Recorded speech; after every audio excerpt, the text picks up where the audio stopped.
साथियों, लगातार 1 महीने से यात्रा पे हम निकले हैं तो तबीयत भी अस्वस्थ हो गया है। साथियों, 25 तारीख को वीरांगना फूलन देवी जी का शहादत दिवस के अवसर पे हम लोगों ने एक यात्रा निकाला है, निषाद आरक्षण संकल्प यात्रा।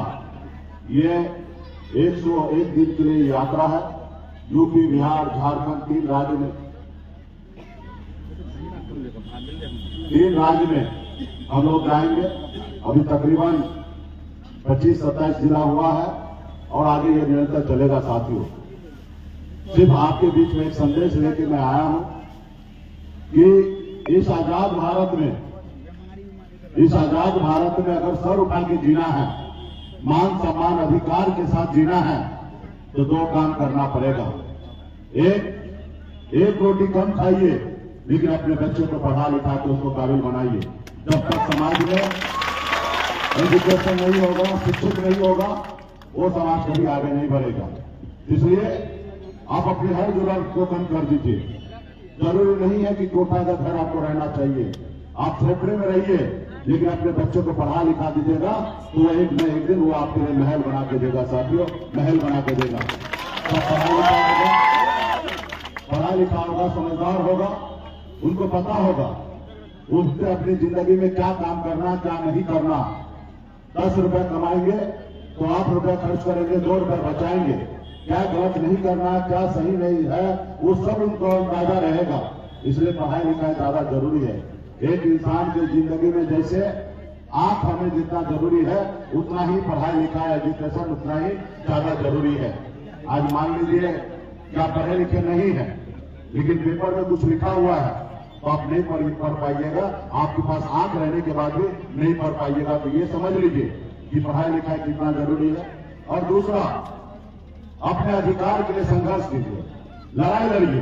जब तक आप अपने अधिकार के लिए लड़ाई नहीं लड़िएगा, तब तक आपका इस आजाद भारत में आपको कुछ नहीं कोई देखने वाला है। साथियों, संघर्ष कीजिए।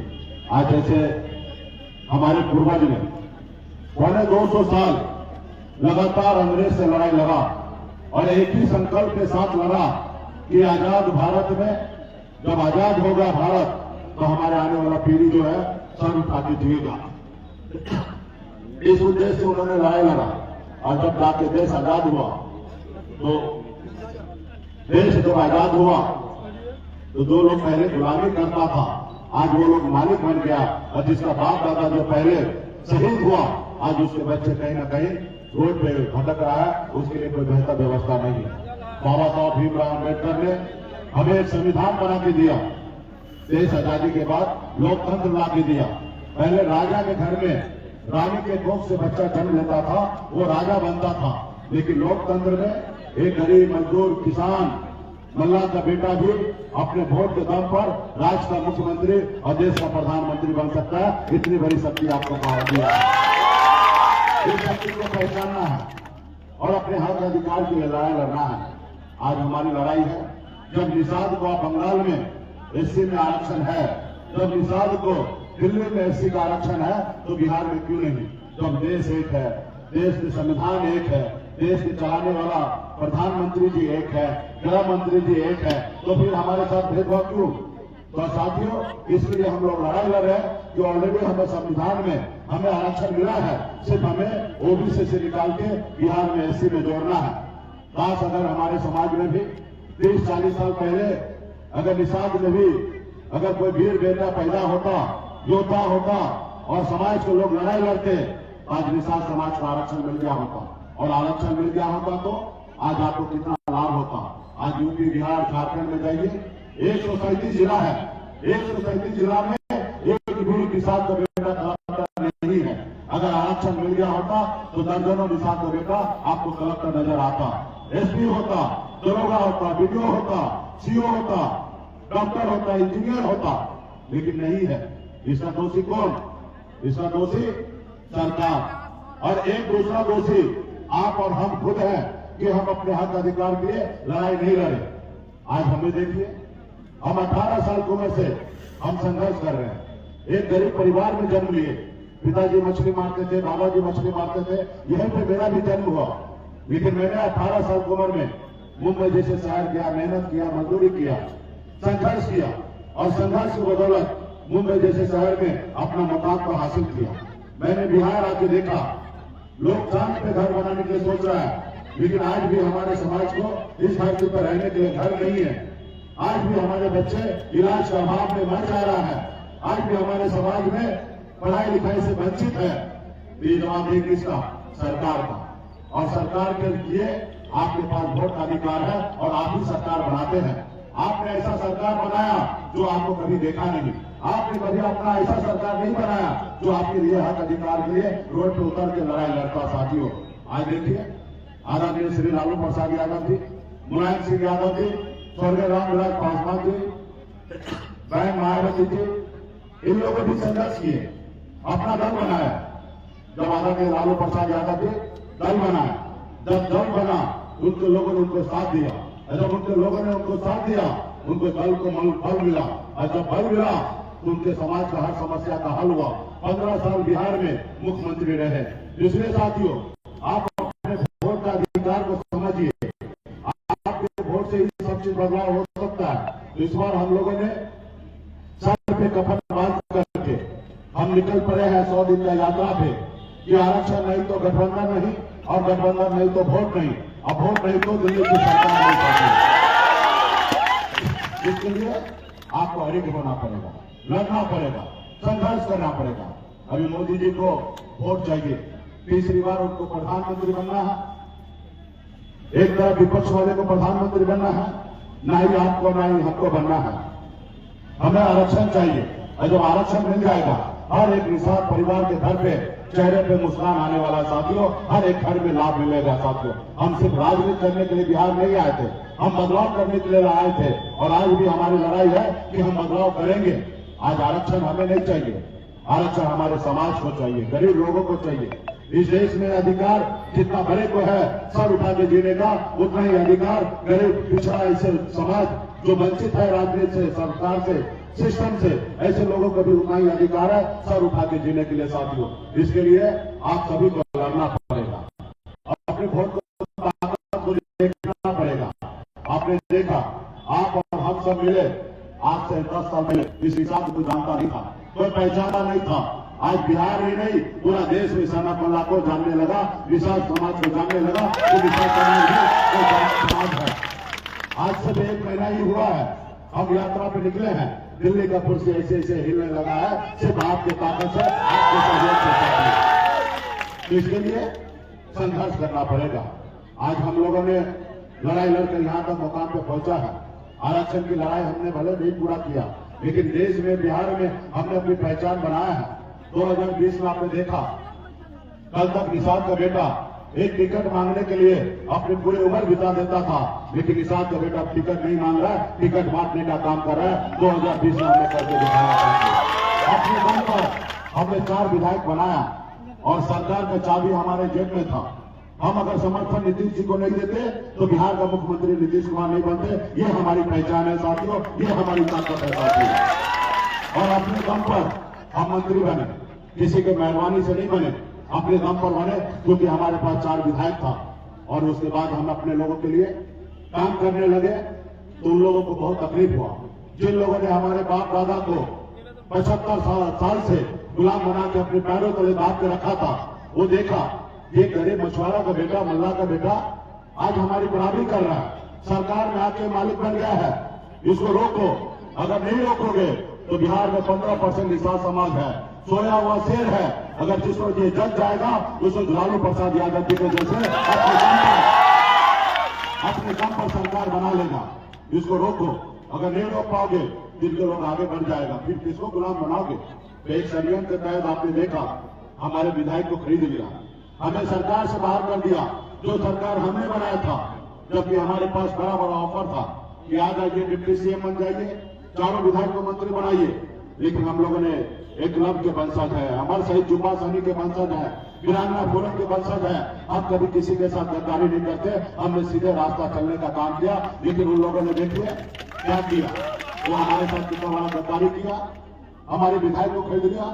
साथियों, ये मुझे नहीं रोक रहा है, वो इस समाज को रोक रहा है जो अपने पैर पे खड़ा होना चाहता है और अपने बच्चे के भविष्य के लिए लड़ाई लड़ना चाहता है। वो मुझे नहीं रोकना चाहता है, मुझे तो ऑफर दे रहा है कि सैनी जी आ जाइए, पार्टी विलय कर लीजिए और अगला बिहार का मुख्यमंत्री आप ही को बनाएंगे। हमने कहा भाई हम मुख्यमंत्री नहीं बनना चाहते हैं, हम अपना छोटा ही घर में रहेंगे, लेकिन मालिक सहसा बन के रहेंगे। तुम्हारे महल में लाके गुलामी नहीं करना है। वो मुकेश सहनी को नहीं रोक रहा है, वो आपको रोक रहा है और आपको गुलाम बनाना चाहता है। लेकिन आपको सोचना है कि आपको कैसे जिंदगी जीना है, आप अपने बच्चे का भविष्य कैसे देना चाहते हैं, क्या आप उस बच्चे का भविष्य के लिए लड़ाई लड़ना चाहते हैं या नहीं लड़ना चाहते हैं, आप अपने वोट को सही से इस्तेमाल करना चाहते हैं कि नहीं करना चाहता, ये आपको निर्णय लेना पड़ेगा साथियों। इसलिए 2024 का चुनाव है, हमने कहा आरक्षण नहीं तो गठबंधन नहीं, गठबंधन नहीं तो वोट नहीं। जो हमारी सुनेगा हम उनकी सुनेंगे, जो हमारी नहीं सुनेगा हम उनकी नहीं सुनेंगे साथियों। हम लड़ेंगे, गिरेंगे, फिर लड़ेंगे, फिर गिरेंगे, फिर लड़ेंगे, फिर गिरेंगे। एक न एक दिन हम लड़ेंगे। अच्छे से हमारे पूर्वज ने अंग्रेज से लड़ाई लड़कर देश को आजादी दिलाया, उसी तरीके से हम लोग भी लड़कर एक न एक दिन निषाद समाज को आरक्षण दिलाने का काम करेंगे साथियों। लेकिन इसके लिए आपको संघर्ष करना पड़ेगा, लड़ाई लड़ना पड़ेगा। एक रोटी कम खाइएगा लेकिन अपने बच्चे को पढ़ा लिखा के काबिल बना दीजिएगा तो आपका बच्चा सर उठा के इस आजाद भारत में चलेगा। इसके लिए आपको संकल्प लेना पड़ेगा कि जो आपने लक्ष्य तय किया है उस लक्ष्य की ओर आप बढ़ेंगे और इसके लिए संकल्प करना पड़ेगा। आज जो बड़े बड़े पार्टी है, जिसके पास पैसा है, उनको लगता है गरीब पिछड़ा समाज का लोग है। आज तक ये लोगों ने पैसे पे वोट भेजते आया है। आज मुकेश सहनी कितना भी चिल्ला ले, कितना भी अपने लोगों को समझा ले, लेकिन वो एक समय जब आएगा चुनाव का, उस समय में हम पैसा देंगे, 200 रुपए में समाज का वोट खरीद लेंगे, मुकेश सहनी चिल्लाते रह जाएगा। क्या आप अपना वोट बेचना चाहेंगे? क्या आप नहीं चाहेंगे कि आपके बच्चे भविष्य बेहतर हो? तो इसके लिए आपको लड़ना पड़ेगा, आपको उनको दिखाना पड़ेगा मोदी जी को कि मोदी जी अब निषाद का बेटा जाग चुका है, अब अपने बच्चे के भविष्य के लिए लड़ाई लड़ेगा, नहीं कि 200 रुपए में अपना वोट बेचेगा। ये उनको बताना पड़ेगा, उनको समझाना पड़ेगा, क्योंकि वो लोग धर्म की जिंदगी जी रहे हैं और इसके लिए इसका भी रास्ता हमने निकाला है। वो हमको जाल में फंसाना चाहता है, लेकिन भला हम कैसे जाल में फंसे? भाई हम मलाह का बेटा है और मलाह का काम है जाल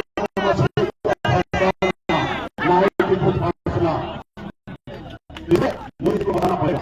और इसलिए ऐसा सवाल बनाया है, इसमें एक ही महीना हुआ है और जिस तरीके से हजारों एक निषाद का बेटा अपने पैर पे खड़ा होकर यात्रा में सम्मिलित हुआ है, दिल्ली हिलने लगा है और उसका एक दवा हमने निकाला है। जैसे कोरोना काल में सरकार ने एक वैक्सीन निकाला था, उसी तरीके से हमने भी एक वैक्सीन निकाला है और वो वैक्सीन का नाम है गंगाजल।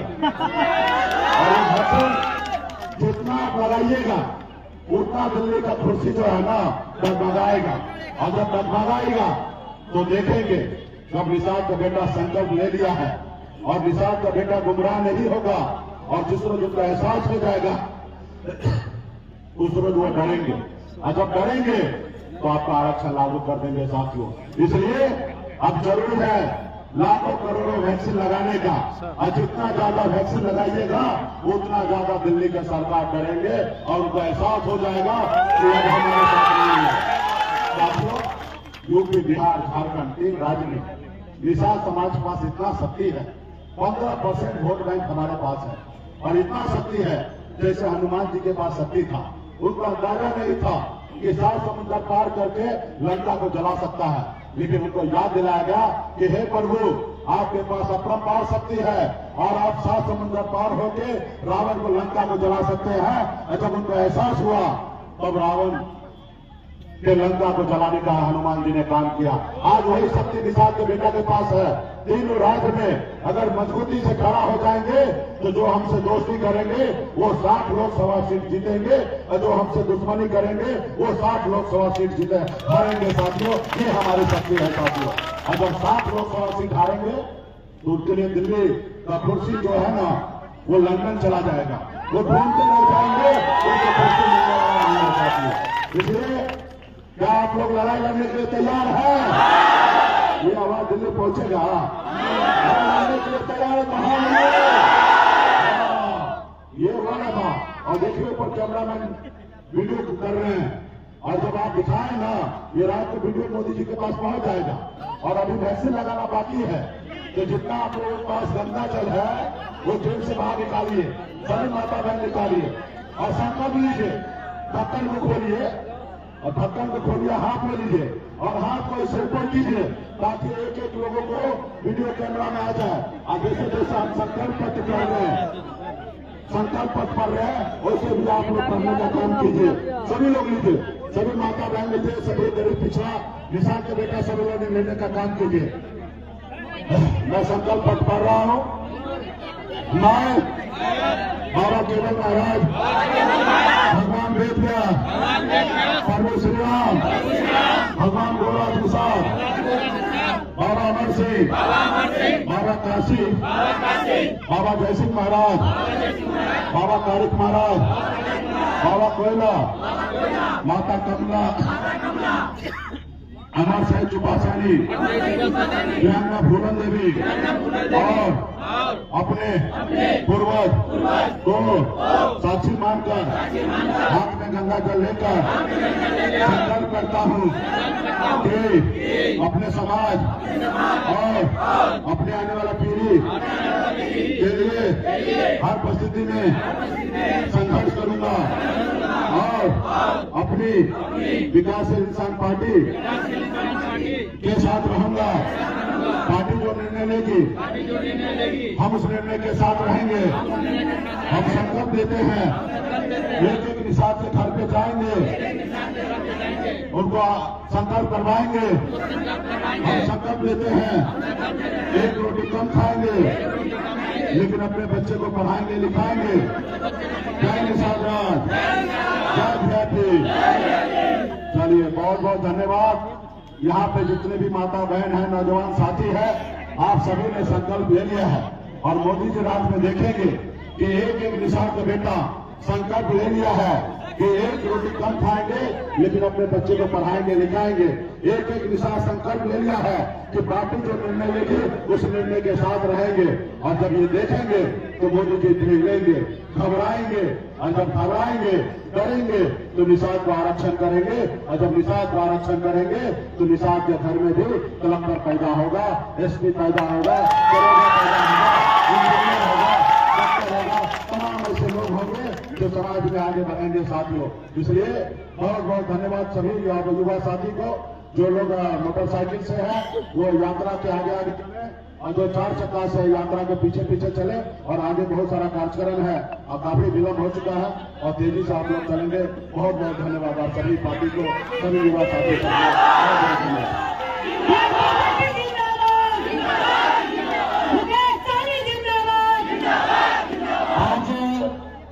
किसान परिवार आरक्षण के तहत आप देख रहे हैं कि आज मुकेश सहनी का दिन है कि आज विधान सभा पर नेता प्रतिपक्ष को बुला दिया गया है। मैं भी पार्टी के सुप्रीमो और सहमत बल्लाह के सुप्रीमो मुकेश सहनी जी का ये दिन है कि निषाद परिवार को आरक्षण से दूर रखा गया है। उन्होंने ये संकल्प लिया है कि निषाद परिवार को हम आरक्षण दिलाएंगे और आरक्षण दिलाकर आप लोग अपना सहयोग और प्यार मुकेश सहनी जी को दीजिए और ये मजबूती से संघर्ष करेंगे क्योंकि विभिन्न जाति समुदाय के लोगों को आरक्षण से वंचित किया गया है। लेकिन निषाद आरक्षण संकल्प यात्रा के तहत मुकेश सहनी जी आपके लिए लड़ाई लड़ रहे हैं। आज बिहार विधानसभा के नेता प्रतिपक्ष को आज हिला दिया गया है क्योंकि ये मुकेश सहनी का दिन है, क्योंकि वो देख रहे हैं कि निषाद का जो नेता है और सहमत बल्लाह का जो नेता है मुकेश सहनी आज पूरे समाज में जाकर निषाद परिवार को